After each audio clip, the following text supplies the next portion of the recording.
President Trump has highlighted his administration's efforts against the MS-13 gang.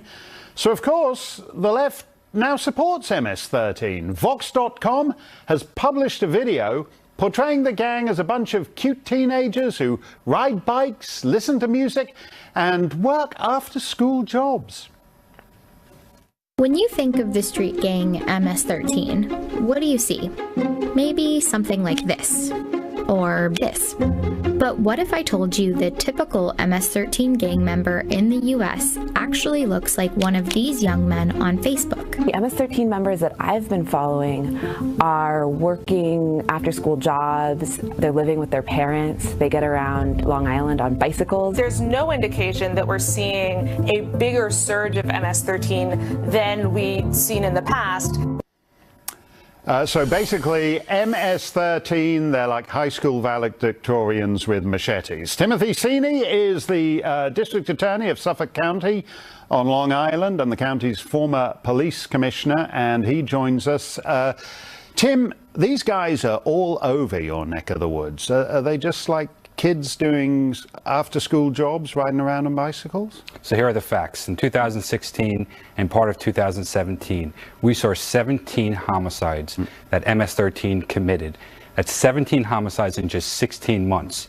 2 of those homicides were Nisa Mickens and Kayla Cuevas, 15 and 16-year-old girls from Brentwood High School.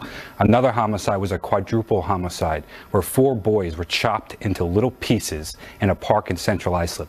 This is an extremely dangerous gang. I would submit probably one of the most dangerous street gangs that we have in the United States. Thanks to law enforcement's efforts, since that time period, we haven't seen a single confirmed MS-13 homicide, and that's because of the great work of the men and women of law enforcement in Suffolk County. Now, you guys have a tough stomach for homicides, but even if you're familiar with finding dead bodies, what MS-13 do to their victims, where they actually chop off limbs and you find these guys dismembered and in pieces, these are some of the most vicious organized crime in the country, is it not?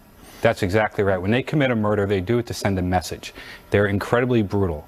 One example, as I already noted, was the four boys in Central Islip. There are plenty other examples. When the 2 girls were murdered in Brentwood, when we first came upon the homicide scene, the injuries were so severe, we actually thought it was a hit and run because the head trauma was so significant. We need to take this gang extremely seriously, and that's exactly what law enforcement is doing across the country. And I applaud everyone's efforts. We're working together to target violent MS-13 gang members, and we're making a difference. Do you think it helps when someone like Vox.com, which has a lot of influence on the left, basically says, oh, sure, there's like some people who kill people in it, but there's a lot of just nice, cute kids there going along with it, as they might with any after-school activity? No, it minimizes the threat that this street gang poses, and it minimizes the situation that these communities find themselves in. MS-13 targets young Hispanic boys in neighborhoods that are underserved. Right. It's incredibly important that we target these gang members with aggressive law enforcement tactics, and that we also invest in gang prevention and intervention strategies so that we prevent them from recruiting more members. Good luck with that. They've done some terrible things out in your part of Long Island, Tim. Thanks very much for joining us. Thank you.